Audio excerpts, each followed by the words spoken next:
joining me today for this conversation. So, welcome. Hello, Ranjini. Thank you so much for having me here on the show. Thank you. Great. So, all the viewers who are watching this live or over a replay, I met Nate in a community called HEN, her entrepreneurial network. And I have this amazing opportunity to introduce Netra here and her topic today around conscious parenting. So before we run into the topic, I want Netra to introduce yourself briefly, like where are you joining from, what do you do, so that people can get a background about you. Right. Namaste, everyone. I am co-founder of Prajati Experiential School, which is a project experiential school in Whitefield, Bangalore. Now, I have the science and engineering. However, I worked in a corporate for around 2 to 3 years. Was the calling all the time. That is where my passion was. So here, running a preschool, very passionate about it. Wonderful. So we have many things common, like being a computer engineering graduate. I left my corporate career to start preschools, and I ventured into education because that's where my heart was. So that brings us together. And no, as I speak, I can be reminded of all those years I've been running schools in the past. So being an engineer and then turning to education or even parenting and coaching, now how did this happen for you? Like, what was your motivation? Uh, the my motivation to start education to get into experiential education was seeing my child grow the way children are actually not only my daughter but children around learning often use the traditional way of learning. Children are not able to make what they are actually learning. It's just to clear exams or to get good grades. So me to make learning for children so that they will be able to real world and enjoy what they are learning, right? So that is what motivated to experiential education and start Prajati Experiential School. Coming to parent, I am a parent. I have a teenager right now. She's 14, and motivated me. I think the early years that I saw her grow up and the difficulties I faced as a parent. As years I've been working with very young children. Mm-hmm. I've been an early childhood educator, seeing children's face with young children. So that is what these are things that motivated parenting to share whatever uh, knowledge, whatever learnings I have gained in the past few years. I thought I could share that I could be their support and help them. Wonderful. So even I, when I remember stepping into the education industry back, though I started my career as a faculty, but I took a full circle and came back to education. My motivation was to spend time with my children because they were very young, 4 and 6. So having them in daycare was very painful for me. To stay away for long hours. So that motivated me to start my schools, and eventually coaching and the business online that I have. I run. I'm running for the last 5 years. So um, let's introduce the concept of conscious parenting. So, what does it mean? And, from you as a parenting coach, what is it actually? What is conscious parenting? Tell us a little bit about that.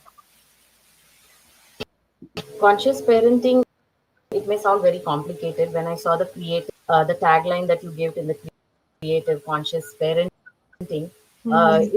it may sound very complicated, but you just have to take the literal meaning of the two words, conscious and parenting.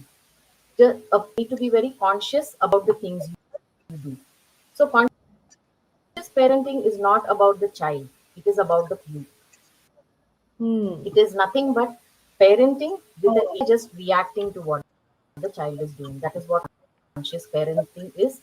A Mhm. parent be of his or her emotions, triggers, whatever behavior children. That is conscious parenting, being aware of one's feelings. When it comes to conscious parenting, a parent has to see the child for and it's very important for the parent as well, and to understand what the child actually needs than to prioritize what the parent wants the child to do or how the parent wants the child to be.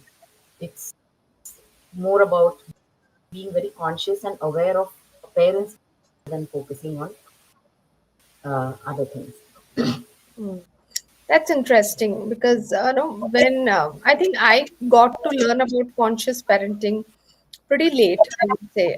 My children were maybe were getting into teens or something, but since being an entrepreneur, I was always invested in personal development. So somewhere the awareness side was there with me, that at least I was aware of what I've gone through, and I could duplicate that for my children also. Like I could clearly try and understand what's going around with them, as much I can, with my capacity. Um as parents or even as adults, if when we are around children, and how do you see, or how do you, help identify they are struggling emotionally, even if they are quiet, you know no as a coach or as a parent, what are your thoughts around helping children uh, no uh, when they are struggling emotionally, or how parents can, what parents can do around that when they know they are struggling.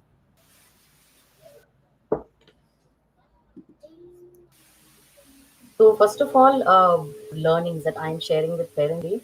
One thing I want to just make clear in the child is different. Every strategy, Mhm. every tip, every thought that I have had or the learn child. So it's different. It depends. You have to just Mm. most of the points will work, but it depends on the child and the situation there. So it is. I will share the learnings that as a parent and as a whatever learnings and thoughts I have, how a parent can identify whether a child is emotionally struggling, although the right, yes. There are few children are very expressive in Mhm. in how they feel. However, some may just get into that cocoon, and so what parents need to notice the patterns, right? Keep observing their children and noticing the changes in. The first thing is that changes in behavior. The Mm. child may be very doing any interactive activities, so that could be a sign. The second sign could be changing, uh, not able Mm. to sleep well, having a loss of appetite, drop in the energy. When my daughter was quite upset about something that was happening in, she was not able to sleep a couple of days, and she came and told me that I'm having very disturbed sleep at night, and I figured out that something is wrong. That is there something that is bothering you that is making you lose sleep over it, and that yeah, something was bothering her. So Mm. yeah, so changes in daily. Third thing is children could also have some physical complaints without any reason. This is very common we see in children. The children come and say, "I'm having stomach pain, so I don't want to. My legs are aching, so I don't want to go to school today." So that is also a sign that probably they are emotionally struggling. They could be irritated, or you could see that they are very easily and get upset over very small things. They may be clinging to parents a lot. These are also signs that parents can notice time that something is happening with the child, and they need to have with the child to understand it. Mm. So basically, like behaviors and a change of the routine. Like somewhere there is some kind of tweak around that, or maybe even trying to cover things up. pointing to a different direction. Like sometimes they don't want to tell the real thing, but they try to put it in the other direction. So like whether the body or even, yeah, as you said, even children, even if they don't want to Children, say, even if they don't body want to can say, help. Body can also give you the signs that they are facing some discomfort, right? So that's beautiful, that's beautiful. So when it comes to communication, generally, parents, the old style, I would say the traditional style, or maybe what they have seen from their past, like we learn from our parents also, no? Maybe first lessons of being a parent is from our parents, like how they did. So uh, maybe sometimes being rude, or maybe yelling, or getting angry, shouting, you know so what are your power phrases, or the ways that you can better communicate, where it lands in a good sense, or no, rather than creating pain and trauma. so just the way you mentioned that conscious parenting, you have also started doing it very recently. It's the same case with me. So I have also been very conscious about how I'm parenting my child. After I started my journey as an early childhood educator, I have learned a lot in the last 6 years. So some of the power phrases that I use with my daughter of late, uh, instead of yelling or dismissing her emotions, is some children make mistakes. Everybody makes mistakes. Nobody is perfect. So when she makes mistakes, I say it's okay to make mistakes. So you will learn from them. That is one power phrase where you accept the child has made a mistake and you say it's okay. You can learn from them. That is one power phrase. Uh, as a person, I'm very loud. By nature, I'm loud and very firm in the way I speak. So sometimes people can misunderstand, or I'm not in a good mood and things like that. It happens at home as well. So another power phrase that I is trying to tell her that I'm not angry. I'm just trying to understand what is happening. So that is another power phrase. Letting your child know that you're just trying to understand. Another power phrase would be uh, when my child is not ready to tell me. Not it's not every time that I try to push her to tell me. So I just tell her that I'm here to be, I'm here to talk, instead of just forcing the conversation. These are some very common I use. Some others could be very common when children are crying. Parents tend to say, "Stop crying right now." Parents could say, um, "How about you just stop crying? Let's take a deep breath, or let's drink some water." This really works. We try that at school as when children are crying, they're having separation anxiety to school. So we do that. We just tell them, "Okay, take a deep breath. How about you take a sip of water?" So parents also say, "Now enough. Just stop talking. I don't want to hear." Instead of saying that, the power phrase could be, "Okay, I want to understand what you're going through. Can you explain?" Okay, another example, when a child is slow, "Hurry up. They're taking forever to come." The power phrase could be, "Come on, make it faster." So that's a better way to say, to hurry up. And the thing that parents usually say to children, "What are you doing? What is wrong with you?" So instead of that, power phrase could be, "Can you tell me what is going on?" So these are some very common power phrases we can use. Very beautiful. Thank you so much for sharing all this. But before even we look at, think about these phrases to even come to when we need them, it's more about you being aware, or you being, in the sense, to put things in a perspective that it is positive, it is encouraging, it's empowering, rather than no really no draining or intimidating. Like when we become, or when we raise our voice, no the whole energy in the room changes, right? So children can really get it, like it's a bad mood, or no, the modulation itself. So I have three children, so I could say with the third one, I've learned it really, like, even my voice modulation. shows change in his behavior, the way he responds or reacts to me. So that I would say that that that level of clarity he has, that how the sound changes. So and so we have to be so conscious when we are around him. And uh, there's a lot changed with a child that is very sensitive, I would say. Or for us to be very conscious, super conscious around how we are behaving with the elders or how we are behaving with each other. So all these all these also children observe and learn from parents. Like it's not just between them and the parent. It's about how you treat their siblings also. It matters. So, moving on, when it comes to building confidence, being teens, and even with friends, they make a lot of friends and they are in this group, or influence of, how the peer group is. And with social media and the technology that we are in right now, they may run into a validation, seeking validation from others versus really building a confidence that is sourced from within. So how do you help parents and children around that? So it's very important to confidence instead of just giving external validations to children. So first of all, parents, but even to educators, the team at school, we always tell them, praise the effort of the child, or not the person or the identity itself, but you praise the effort. Suppose a child has done something, instead of saying very good, Netra, so you're praising the child there, the person there. I really like the way Netra is sitting in class. You are praising the Mm. effort the person is making.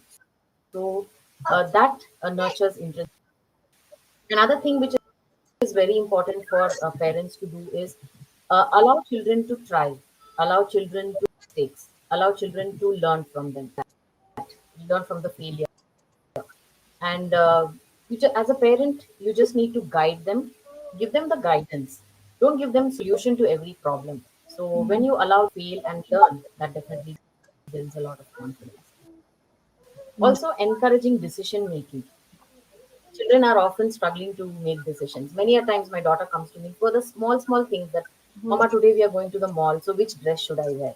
Okay. So I tell her, you just wear what you want. Why can't you just take it? So encouraging decision making is also very important and builds confidence, because then the child feels I can choose. I matter. Instead of, I can just tell her, why don't you just wear a jeans and a tie, or because Mhm. this or because that. But when you encourage your decisions, they feel confident about themselves, that oh, okay, but what I decide it matters. That is one way. And also teaching children to know, right? Many times children cannot name or identify their own feelings. So it's very important as a parent to name it for them, to also teach them to Mhm. notice their feelings. And last but not the least, as parents, as educators, we need to model that confidence. You mentioned it in while you were talking previously, that we, as parents, we need to model what children, because children learn more from what they see rather than what you say. So they're always Yeah. watching you and they learn from what you're doing. So it's very important for parents to model that confidence. It's okay. Show them that you are taking risks. Show them that you are making mistakes. Show them that you are Yes. learning from those mistakes. You're trying, you're failing, and you are also learning from them. So that also helps to build confidence in Very important. Very important, you said. I know all these, different. It's a small tweak in the way we approach things, but it makes a lot of difference when it comes to how they perceive things. Children especially, when it comes to, decision making, as you said. And really really owning that they can also, they are somebody, they are not always taken care, they can take those little spaces where they can make mistakes. Perfect. So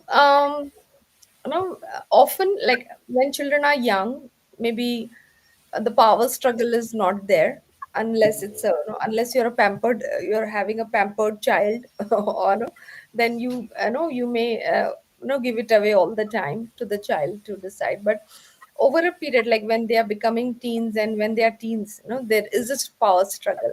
So now how do you advise parents, or even even the siblings, elder ones, they have those boundaries where they don't they don't run into guilt that I'm trying to control, or I'm the person of authority here, versus helping them um, you know set that boundary, that there is a, like I would say, a power, there's no power struggle, rather there is a balance out there in some shape or form. So how do you do that? Power struggles, I think for me as a person, I had these power struggles when my child was younger, rather than now. And a lot of guilt whenever I set any boundaries. But what I would like to tell parents is, and I tell myself also now that boundaries are not control. Okay, Hmm. boundaries are actually love. Why do we parents or adults set boundaries? Because we want children to feel safe. We want them to feel secure, and for them, yeah, for that. So boundaries are not love. Boundaries are love. It's not control. So Hmm. boundaries to your children, you're definitely going to get some pushback from them. As a parent, there's no need to take it very personal. The learning limit. So when you're setting a boundary as a parent, it's very calm, but you need to stay firm, Hmm. and so there's no need to get very emotional when you're setting boundaries. Hmm. That, oh, I'm feeling so guilty, I'm being so mean to my child. The magic combination here when you are setting boundaries, but also to be gentle. So that is a magic combination here. Like suppose you want to say, you have said no to your child. Your child has asked you for something, but there is a boundary you have set, and you allow your child to do that. So how can you be gentle? You can say, I know that you are upset, but Hmm. the answer is, so there you are being very gentle, but still you're being firm and staying by your decision that the answer. So one more thing that also helps while setting boundaries is to set the boundary before the problem acts. Suppose your child is someone who's going to sit in front of the TV right after dinner, sits for dinner, you tell your child that no screens after dinner. Instead of at the heat of the moment, you try to set the boundaries Hmm. before itself, Ahead of. before the problem arises. Yeah, that will also help. And definitely offering choices. You cannot always Hmm. be that, okay, I said this and you're, it's always better to give a choice. How about you do this or that instead of dictating that no, you have to do what I told you to do. So that is also, and validating the child's feelings. When you're setting a boundary, it's important to validate the child's feelings. Well, the child is playing in a park, but you want to take the child home because you have Hmm. some in dark or it's cold. So a way to tell the child is, I know it's so hard for you to stop so much fun with your, but we really need to go home now. Validating Yeah. the child's feelings there. So these are some ways, uh, parents can set boundaries, and there's no need to feel guilty about. Feel that you're actually controlling, but you're just trying to make you know things.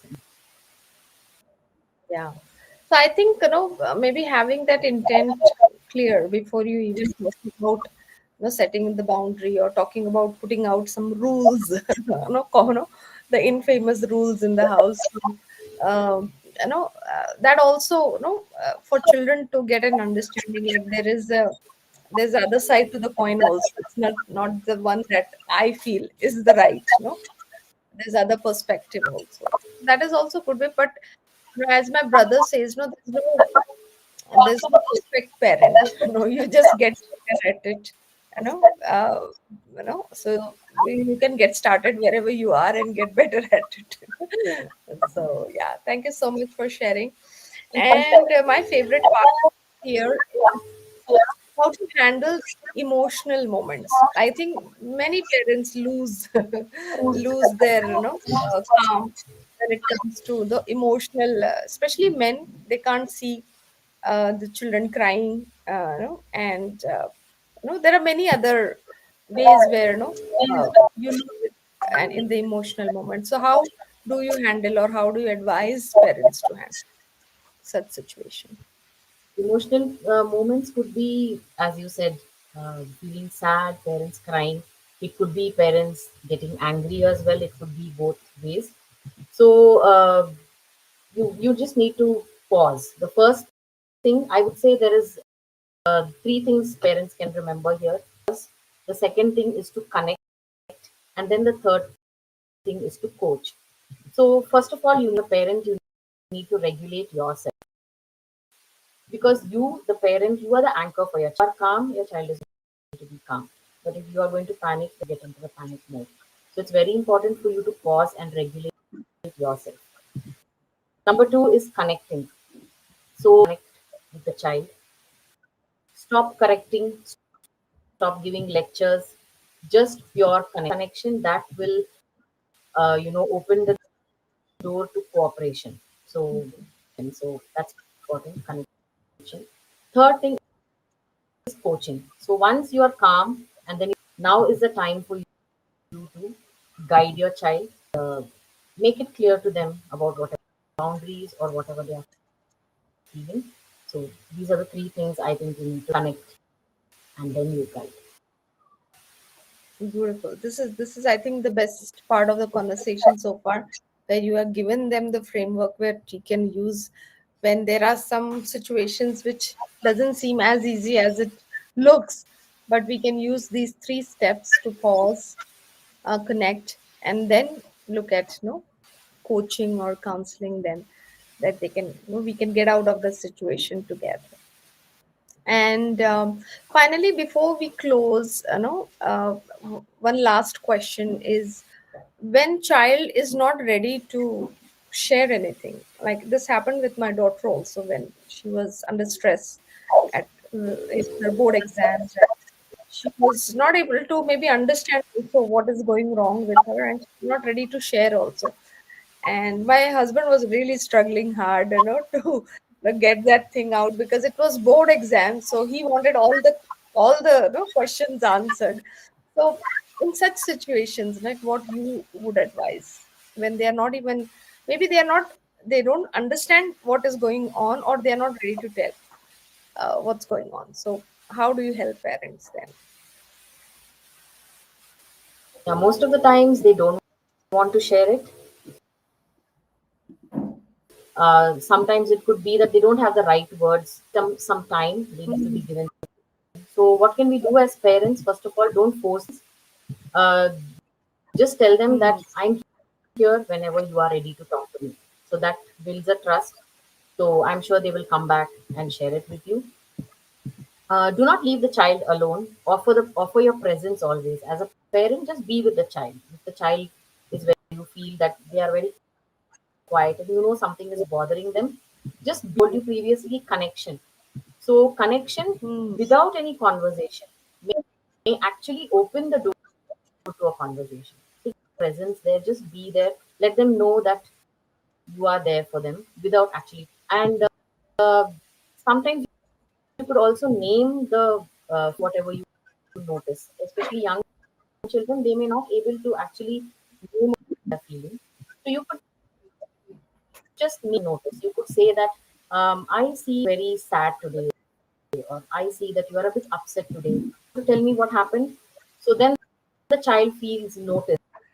Oh, okay, my parent has noticed that something is bothering me, and the child feels valued as well, and may actually open up a conversation. Sometimes as parents, we need to model that also. Many times when we are upset, how many times when we are upset as parents are feelings? Not really, right? So I think it's important as parents to share our all the adult problems and big problems that we face and things like that, but very light talk. Just making a Yeah. statement like to your child that, oh, do you know I had such a difficult day at work today, but just telling you about it, just mentioning this to you has made me feel so light. So when these small things, a very light conversation, so these kind of things may actually open the door to conversation from the other end as Beautiful. I think I remember when my husband was really struggling to get, he's somebody who would want the answers very quickly, the more, and the more you force, the child would resist to, talk or open up. So it's like often, like even for adults, like we don't go and talk to the closest people when we have something to say. We would wait and we would, evaluate, whether we can trust to even open our mouth and tell them what is bothering us. So yeah, I think, and sometimes, when you don't have anybody to share, then we find our own mechanism to, process what is there with us and, settle within us. So which is sometimes dangerous, like because things go under the carpet then, and we don't know how it is impacting.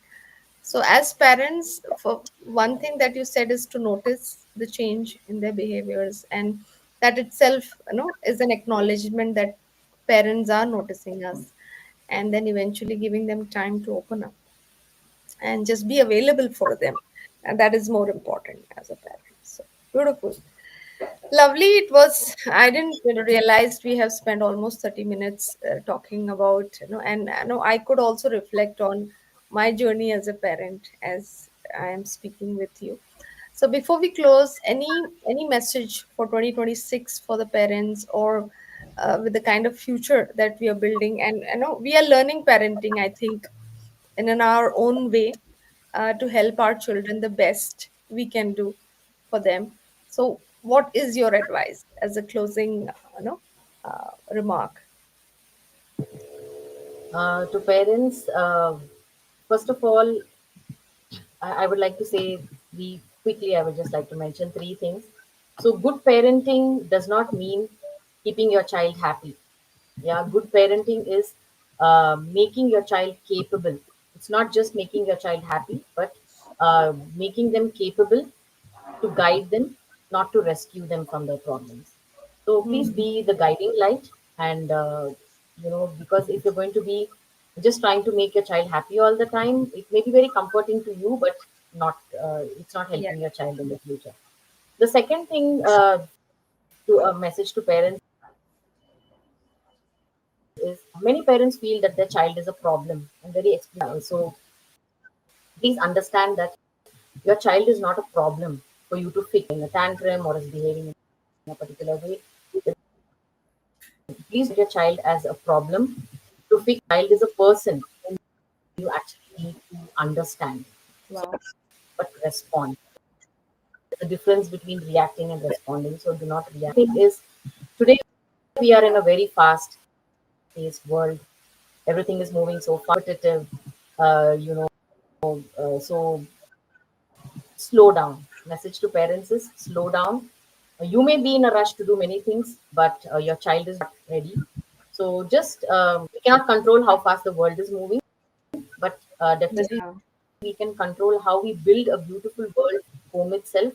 So I would like to end a very famous tagline that I read in a parenting book: connect before you correct. I think that is the key. Uh, it's the message to educators working with young children, it's the message to parents. Establish that connection, whether it is a child in your class or whether it is your own child. Establishing the connection is very important, and then everything will fall Yeah. in place.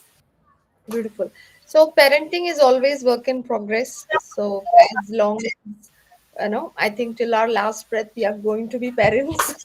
So once a parent, always a parent. So thank you so much for, adding so many beautiful points and tips for the community here, and everybody, like, here, or maybe the listeners or followers here are parents in some way, and even grandparents also. But yeah, learning from a coach who is like on the go and founding and running a school already, and what the parents and children are, the reality, what's going on, and getting that from you is a pleasure. Thank you so much, and I look forward to having more conversations on any other topic that you wish to, address. So take care, and I'll see you soon. Thank you, Ranjini. Thank you once again for having me on the show. It was wonderful talking. You were sharing experiences about your child, your family. That was really lovely. Thought parents can find me where I share parenting tips and advice. So you can definitely go back there and follow me on Insta. Thank you. Yeah. So before we leave, I want you to share all the details that you can drop it in the comments or in the description, or you can send it to me also. I can add it to the live stream. And what is the best platform to reach you if they want people want to connect with? Where are you most active? Uh, Instagram, Okay. ignitingminds.net. Perfect. So drop the details so that as people are listening and maybe on a replay or a live, they want to connect with you further, they can reach out to you on Instagram. So thank you and lovely talking to Definitely. you and have fun. Great weekend. Bye. Same here.